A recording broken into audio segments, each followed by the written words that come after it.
علماء کرام، سعادت عظام اور شان اسلام چینل کے ناظرین کرام، حضور غوث اعظم کی 11ویں قریب ہی قریب ہے اور غوث اعظم کی کرامات کا سلسلہ جاری ہے۔ آپ ان کی کرامات کو سماعت فرما رہے ہیں۔ آئیے غوث پاک کی ایک ایسی کرامت کا تذکرہ کرتے ہیں جس میں 2 ولیوں کا ذکر بھی ہے اور غوث پاک کے تصرفات کا اہم تذکرہ بھی موجود ہے۔ یہ بزرگ کامل بھی حضور غوث اعظم کی تصرفات کو مانتے اور آپ کے تصرفات پر یقین رکھتے ہیں۔ حضرت سیدنا ابو الحسن جوسکی رحمۃ اللہ تعالی علیہ سے منقول ہیں، جو کہ اللہ کے یہ بھی نیک بندے ہیں اور ولایت کے اعلیٰ مرتبے میں فائز ہیں۔ یہ ایک دفعہ کا بیان کہتے ہیں کہ مجھے کسی معاملے میں عظیم پریشانی ظاہر ہوئی اور اس عظیم پریشانی میں کئی مشکلات تھیں۔ اچھا، اس روایت کو نقل کرنے والے یہ بیان کرتے ہیں کہ یہ ہو سکتا ہے کہ ولایت کے کچھ معاملات ہوں یا ہو سکتا ہے تصوف کے کچھ حالات و معاملات ہوں، اس وجہ سے جو ہے وہ یہ مشکلات کو عظیم فرما رہے ہیں۔ تو کہتے ہیں کہ اس عظیم مشکلات سے نکلنے کے لیے میں نے اپنی اس مشکل کو اپنے شیخ حضرت علی بن حیتی رضی اللہ تعالیٰ عنہ کے سامنے پیش کیا اور اپنی مشکلات ان کے سامنے بیان کرنے کا ارادہ کیا اور ان کا حل پوچھنے کا میں نے سوچا۔ جیسے ہی میں ان کے پاس پہنچا اور اس سے پہلے کہ میں کچھ کہتا تو انہوں نے ارشاد فرمایا کہ تمہاری مشکلات باتوں سے حل نہیں ہو سکتی۔ کون فرما رہے ہیں؟ حضرت علی بن حیتی، جو کہ خود ایک ولی کامل ہیں اور اللہ کے نیک بندوں میں سے ہیں، اور وہ ایک اللہ کے نیک بندے کی پریشانی مشکلات کو حل کرنے کے حوالے سے فرما رہے ہیں کہ تمہاری پریشانی باتوں سے حل نہیں ہوگی، بلکہ اس کے لیے قدرت افعال سے حل کرنا ہوگا۔ اور یہ اس زمانے میں یہ بات صرف سیدنا شیخ عبد القادر جیلانی رحمۃ اللہ تعالی علیہ کے احاطہ قدرت میں ہے، تو تمہیں ان کی خدمت میں جانا چاہیے۔ وہ کہتے ہیں، ابو الحسن جوسکی رحمۃ اللہ تعالی کہتے ہیں کہ میں وہاں سے اٹھا اور سیدنا شیخ عبد القادر جیلانی رحمۃ اللہ تعالی علیہ کی خدمت میں حاضری دی۔ میں جب وہاں پہ پہنچا تو آپ مدرسے کے محراب میں جلوہ فرما تھے۔ غوث اعظم رضی اللہ تعالیٰ عنہ اپنے مدرسے کے محراب میں جلوہ فرما تھے۔ میں آگے گیا تو میری طرف دیکھ کر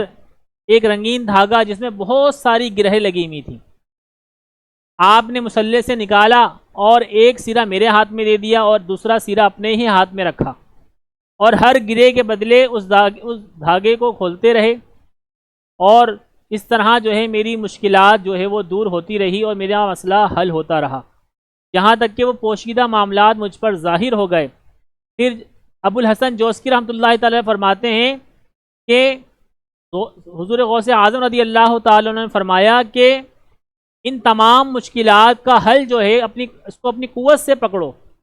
اور اپنے قوم سے کہو کہ ان کو اچھی طرح پکڑے۔ پھر وہ کہتے ہیں کہ میں اپنے شیخ علی بن حیتی رضی اللہ تعالیٰ عنہ کی بارگاہ میں دوبارہ حاضر دی اور ان سے سارا معاملہ میں نے عرض کیا، تو انہوں نے فرمایا کہ میں نے پہلے ہی کہا تھا کہ سیدنا شیخ عبد القادر جیلانی رحمۃ اللہ تعالی علیہ عارفوں کے امام اور بادشاہ متصرفین ہیں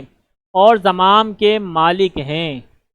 اس واقعے سے، جو کہ بہجت الاسرار میں یہ واقعہ نقل کیا گیا، اس واقعے سے ہمیں معلوم ہوا کہ حضور غوث اعظم صرف عام مسلمانوں کی پریشانیوں کو دور کرنے والے نہیں، بلکہ ولیوں کے لیے جو تصوف کے معاملات میں رکاوٹیں ہوتی ہیں، جو پریشانیاں ہوتی ہیں، اللہ کی عطا سے ان پریشانیوں کو بھی دور کرنے والے حضور غوث پاک ہے۔ جبھی تو آپ کو فرمایا جاتا ہے پیرانے پیر ہیں آپ، روشن ضمیر ہیں آپ، اور آپ مشکل کشاں ہیں۔ اور یاد رکھیے کہ یہ تمام اسباب، یہ تمام القاب ہم غوث اعظم کے لیے استعمال کرتے ہیں، اس لیے استعمال کرتے ہیں کہ آپ اللہ کی عطا سے، اللہ کے اذن سے مخلوق کی حاجت روائی کرتے ہیں، ان کے جو ہے ضمیروں کو روشن کرتے ہیں، اور اس کے علاوہ آپ جو ہے تصوف میں آنے والے معاملات کو بھی دور کرتے ہیں۔ یاد رکھیے کہ ہم کسی بھی ولی کے بارے میں جب ہم بات کریں گے کہ اس نے کرامت سے کچھ عطا کر دیا،